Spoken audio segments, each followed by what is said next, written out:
Hi there.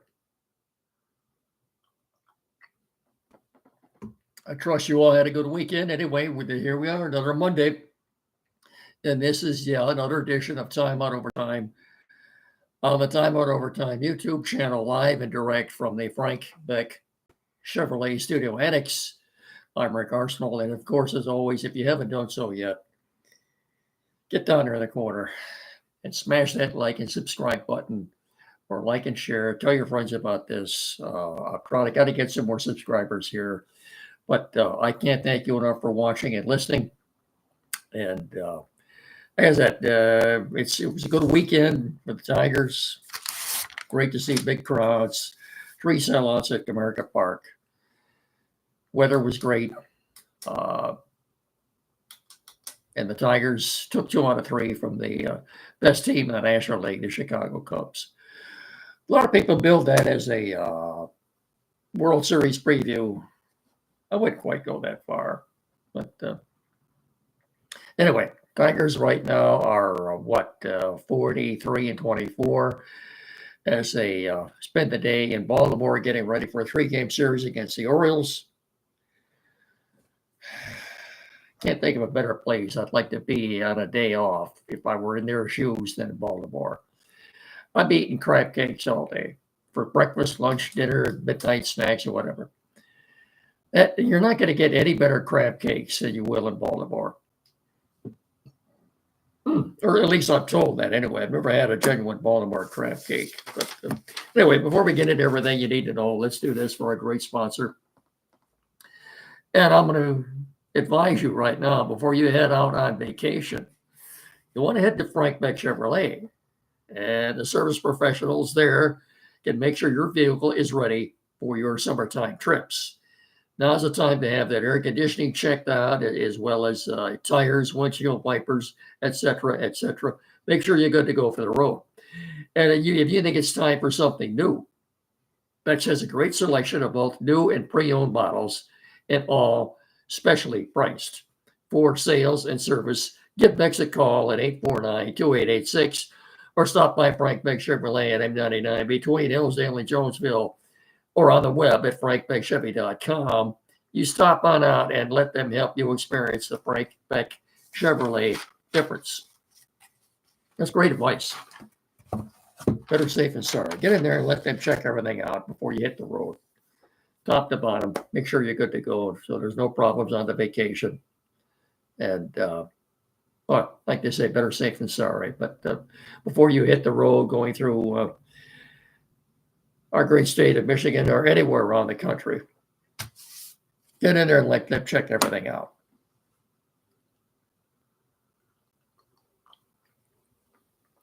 We're also brought to you in part by Barrett Insurance on the corner of M99 and US 12 in Jonesville. BarrettINS.com, 849-1000, 517-849-1000. Barrett Insurance, protecting your dreams. Barrett Insurance on the corner of M99 and US 12 in downtown Jonesville. Barrett Insurance, that's BarrettINS.com. Barrett Insurance, protecting your dreams. Good folks, good people. All right, trying to get you caught up on what transpired over the weekend. Before I forget, if you didn't hear, journalism won the Belmont. So the horse won both races it raced in.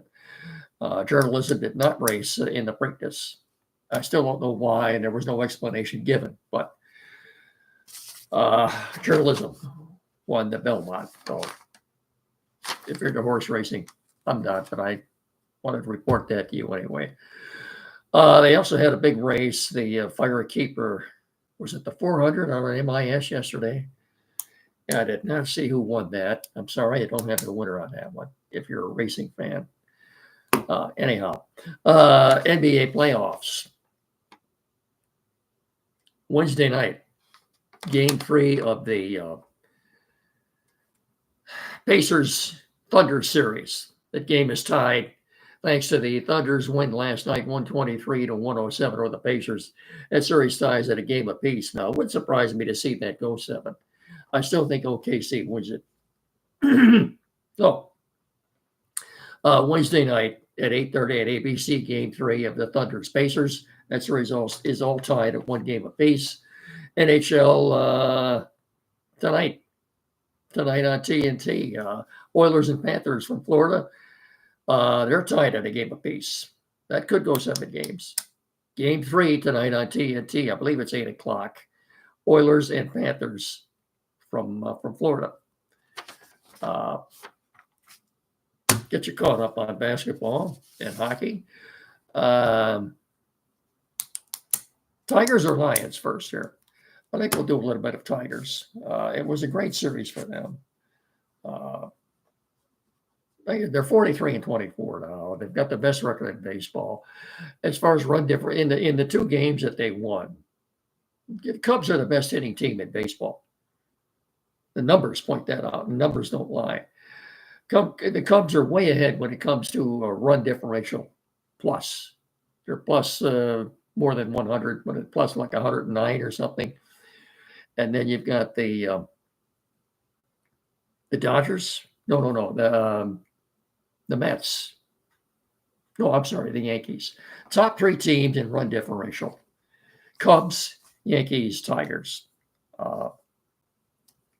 I think Spencer Torkelson had a very good series. Was he like 5 for 12? Home run, 3 RBI, 4 RBI. Riley Green, who's been striking out a lot, had a good game yesterday. He had a couple of hits and 2 key RBI. Riley Green, no one strikes out more than Riley Green right now. I don't know. His OPS is still over 800. He's on a pace to hit 35 home runs and knock in 100 runs. All right, so the guy strikes out. So does Aaron Judge. Aaron Judge strikes out a lot.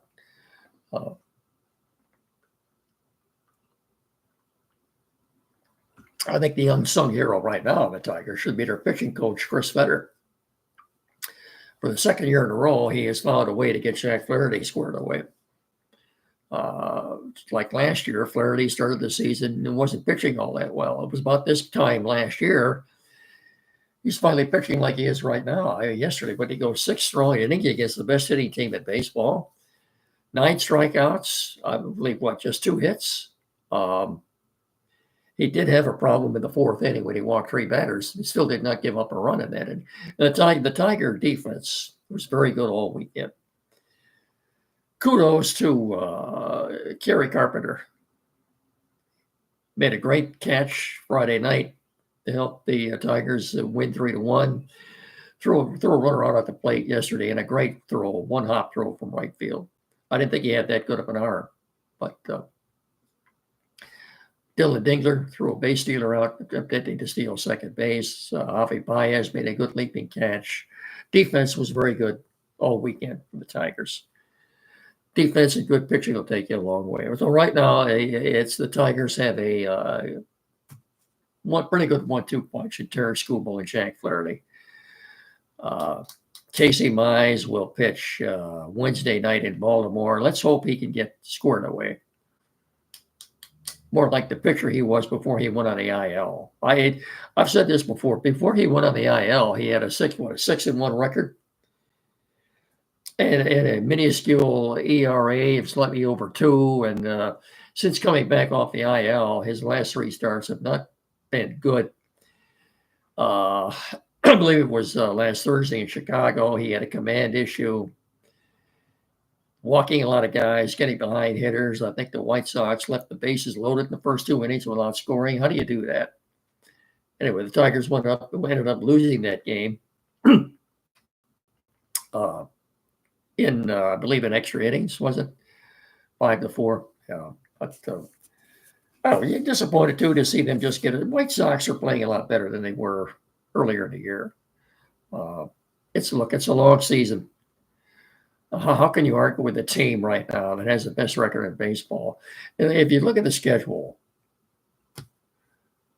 that to me, getting back to the run differential stat a little bit.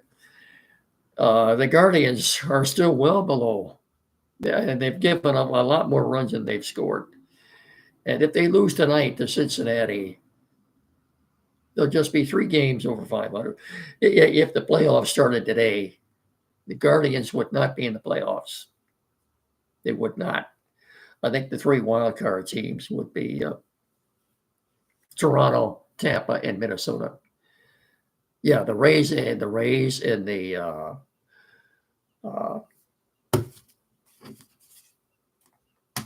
Blue Jays. Rays and the Blue Jays are playing a lot better now than they were about a month ago. So Yankees over the weekend lost 2 out of 3 to the Red Sox. 2 games that they lost. It'll be Saturday and Sunday. They gave up 21 runs. I think they gave up the Saturday night game on Fox. I think they gave up 10. Yesterday they gave up 11. Suddenly that Yankee pitching doesn't look all that good, except for one guy, Max Fried. Other than that, I don't think that. Well, Carlos Rodon is pitching pretty well too. They've got a pretty good 1-2 punch in Max Fried and Carlos Rodon. But after that, they got nothing. And again, I'm sure the Yankees will be buyers at the trade deadline. The trade deadline is 7 weeks away yet. I wouldn't want to be in Scott Harris's shoes right now. He must lay awake at night thinking about what they're going to do about Tarik Skubal. This is the Tigers' window of opportunity is this year. This year.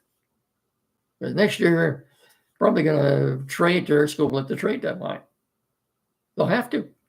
They can't let him walk for nothing. And they're not going to re-sign him. They're not going to get his agent, Scott Boras. That's his method of operation. He wants his client to hit the open market and create a bidding war. You go to the highest bidder. That's simply the way he works. And I don't know. Anyway, the trade deadline, 7 weeks away. The Tigers, I think they're just the 5th team in baseball ever to have, at this point of the season, the best record and the top-rated farm system in the major leagues right now. So,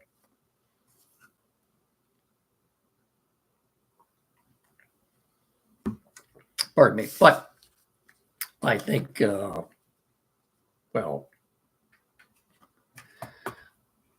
I've targeted one player. I mentioned him Saturday with Andy. Andy didn't seem too enthused about it. A former Tiger. Came up through the Tiger farm system. One of the last trades Dave Dombrowski made before he exited the scene here. He traded to Eugenio Suarez, Tiger third baseman / shortstop, to the Cincinnati Reds for a pitcher by the name of Alfredo Simon. He was a total failure here. Not only was it one of the last deals Dombrowski made, but maybe the worst. Eugenio Suarez, I think, will be 34 next month. Look, the Arizona Diamondbacks, which is who he's playing for now, aren't going to make the playoffs this year. I don't think he's going to be. I think he's going to be a free agent at the end of the year. I don't think it would take much to get him. As I said, he'll be 34 next month. As of right now, he's got 18 home runs, almost 50 RBI, and an OPS over 800. He's hitting the cover off the ball right now. He's had a great season up until now. I don't think it'd take much to get him either. Well, De La Cruz, the 23-year-old shortstop for the Reds, is another guy I've had my eye on. He's only 23. I think it'd take a lot more to get him, but you could have your shortstop in the future right there. 23-year-old switch hitter. Wonder how much they'd have to give up in order to get him. That's another guy I've had my eye on, but like I said, it would take a lot more to get him than it would Eugenio Suarez. But food for thought, anyway. As I said, the trade deadline is 7 weeks away yet. So anyway, we'll see. Pitchers for the Tigers for the 3 games in Baltimore beginning tomorrow night. Sawyer Gipson-Long goes tomorrow night. Wednesday night, as I said, will be Casey Mize. And then Tarik Skubal will go again on Thursday night. They come back here this weekend for a 3-game series against the Cincinnati Reds. Sunday's game, starts at noon. It's another Roku game. And the Pittsburgh Pirates will come in here next week for a 3-game series. And then let's see, the Tigers will go to Tampa for 3 games, come back here, play 3 games with the Athletics, 3 with the Twins to round out the month. They'll start July with 3 games in Washington. They'll spend the 4th of July weekend in Cleveland playing 3 games with the Guardians. So that pretty much gets you the next 3 weeks anyway. Relative easy schedule. I don't know. The Twins have kind of come back now to where they're not playing as well as they were. Anyway, as of right now, the Tigers have a 7-game lead on second place Minnesota, 7.5 on the Guardians. If the Guardians lose tonight, they'll fall to 8 games behind the Tigers. So Royals have really fallen off the cliff too quite a bit. So anyway. Like I said, I can't think of any other city I'd rather spend my day off in than Baltimore. I would have had, I'd have several dozen crab cakes if I were there by now at this point. And then they'd be asking what's for dinner. Anyway, let's do this before we talk about the Lions a little bit. Jim Lilly, Quality PC, downtown Hillsdale, 37 Walter Street. The only place to go around here for technical assistance. If you have any technical issues at all, folks, it's the only place to go. Quality PC in downtown Hillsdale, directly across the street from Fat Shack's Automotive. 517-620-5372. Whatever issues you're having, this is the only place to go. Tim and his staff can pretty much resolve any issue you have. They're certainly capable of it anyway. Computers, maybe you're changing internet providers, you need that installed. Flat screen TV, mounting, programming, printers, dual use, anything at all. Get in there and see them. There's no place to go. There's no other place around here. 517-610-5372. Or better yet, like I said, get in there and see them at 37 Waldron Street, about 100 yards west of Howell. Get in there, tell them me and Mickey sent you. Will you please? Thank you very much.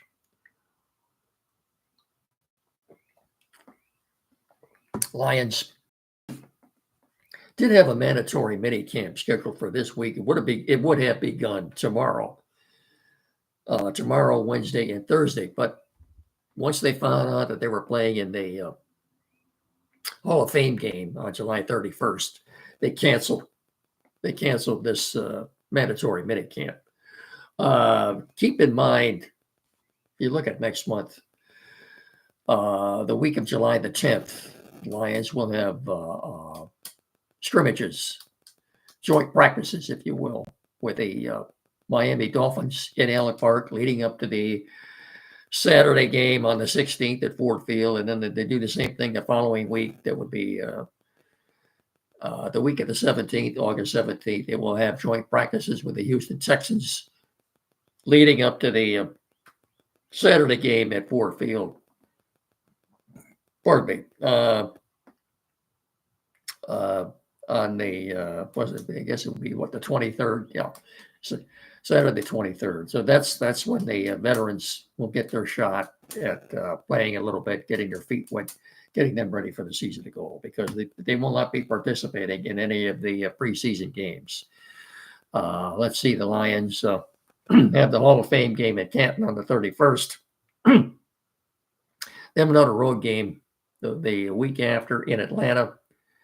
And then they finish off with 2 home games, as I said, on the 16th against Miami and the 23rd against Houston.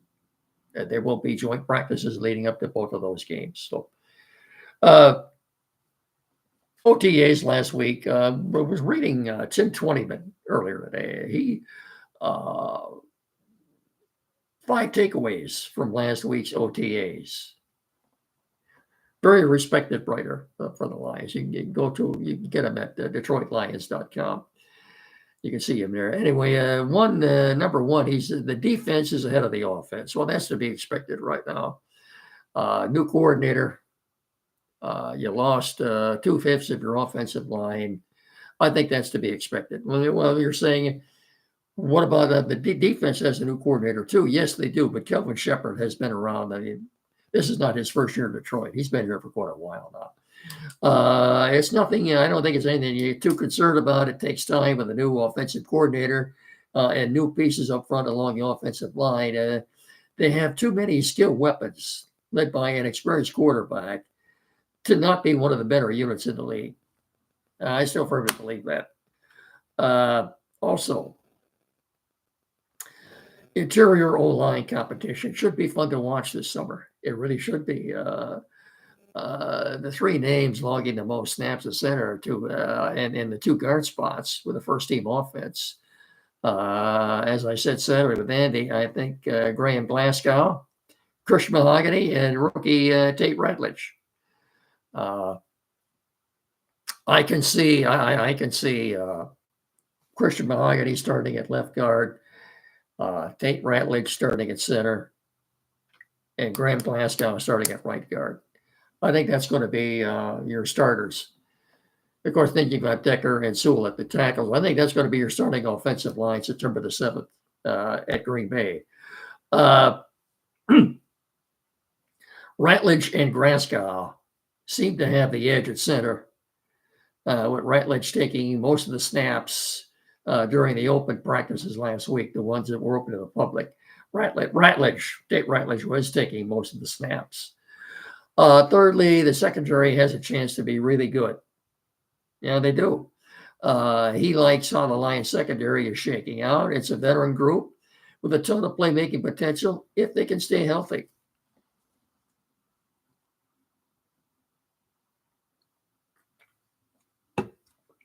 And that's where the luck comes in. I've always said I'd rather be lucky than good. Kirby Joseph, Bryant Branch, arguably the best safety tandem in the league. They had 13 picks between them last year, 28 passes defended between them last year. That was with a decimated front four that played most of the season without Aiden Hutchinson. Amik Robertson locked down the nickel spot last year and played really nice inside. He even showed the ability to move outside and play at the elite level there.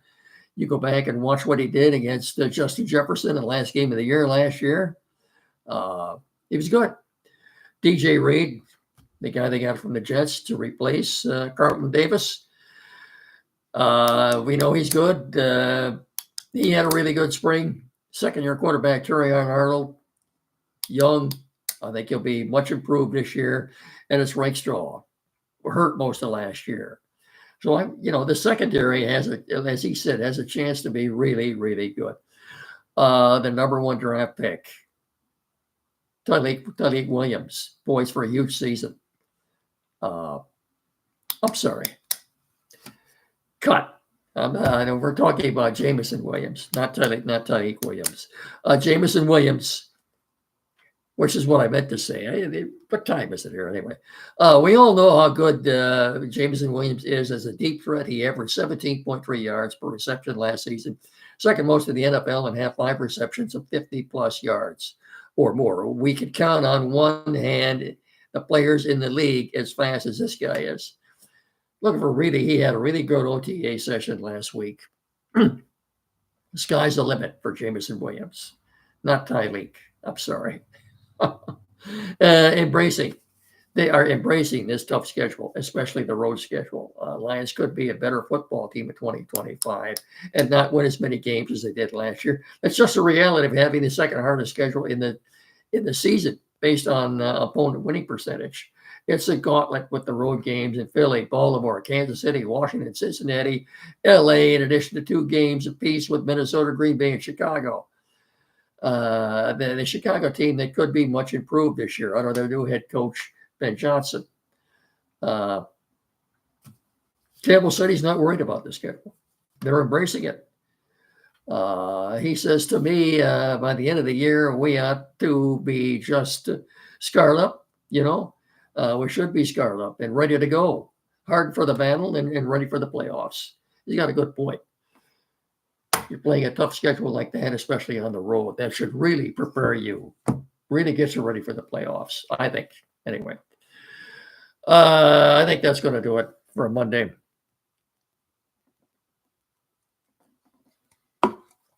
If I talk much longer, I don't think I'm going to have much of a voice left.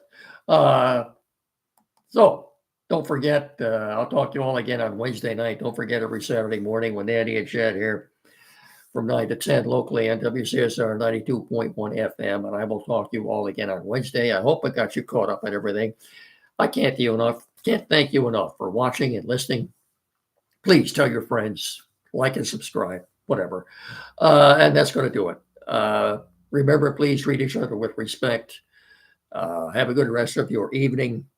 As I said, I'll talk to you all again on Wednesday. And again, thank you so much for watching and listening. So until Wednesday, I'll simply say good night, everybody, and go Tigers. Thanks.